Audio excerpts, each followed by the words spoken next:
గ్రంథాన్ని చదివాను, లేదా ఈ గ్రంథాన్ని విన్నాను, తెలుసుకున్నానని చెప్పేసి అక్కడ సమాధానం చెప్పాల్సి ఉంటుంది.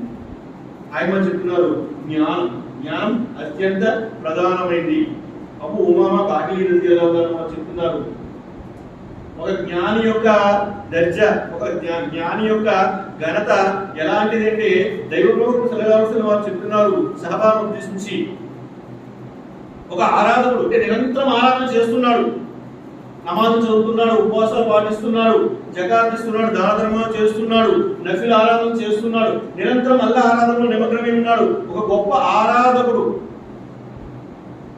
దైవ ప్రవక్త సల్లల్లాహు అలైహి వసల్లం వారు చెప్తున్నారు, అతనిపై ఒక జ్ఞాని యొక్క ఘనత ఎలాంటిది అంటే మీలో ఒక సామాన్య వ్యక్తిపై నా ఘనత ఎలాంటిదో అలాంటిది అన్నారు సహబాను ఉద్దేశించి, మీలో ఒక సామాన్య వ్యక్తిపై నా ఘనత ఎలాంటిదో ఒక ఆరాధకుడిపై ఒక జ్ఞాని యొక్క ఘనత అలాంటిది. ఇంకా ఆయన చెప్తున్నారు, ఆకాశాల్లో నక్షత్రాల్లో మరి చంద్రుడు ఏ విధంగా అయితే ప్రత్యేకము అలా ఒక జ్ఞాని ప్రత్యేకం అని చెప్పేసి ఆయన చెప్పడం జరుగుతుంది. అల్లాహ్ సుబ్హానహు వ తఆలా జ్ఞానులను ప్రేమిస్తాడు.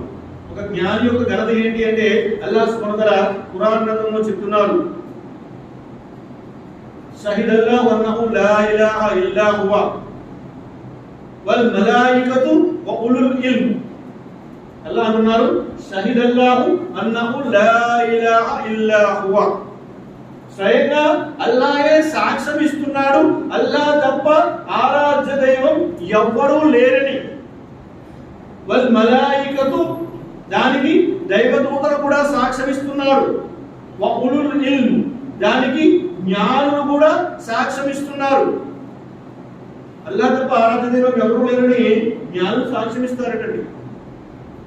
అల్లాహ్ చెప్తున్నారు, ఇక్కడ ఆయన చెప్తున్నారు అల్లాహ్ సుబ్హానహు వ తఆలా తనతో మరియు తన దూతలతో పాటుగా జ్ఞానులని ప్రస్తావిస్తూ వారి యొక్క ఘనత ఏంటో ఇక్కడ చెప్తున్నాడు. అల్లాహ్ సాక్ష్యం ఇస్తాడు, దైవదూతలు సాక్ష్యం ఇస్తారు, ఇంకా జ్ఞానులు సాక్ష్యం ఇస్తారు. ఈ విషయాన్ని ప్రస్తావిస్తూ జ్ఞానుల యొక్క ఘనతని అల్లాహ్ సుబ్హానహు వ తఆలా ఇక్కడ చెప్తున్నారు అని చెప్పేసి ఆయన చెప్తారు. మరి అలాంటి ఘనత అల్లాహ్ సుబ్హానహు వ తఆలా జ్ఞానులకు ఇస్తున్నాడు.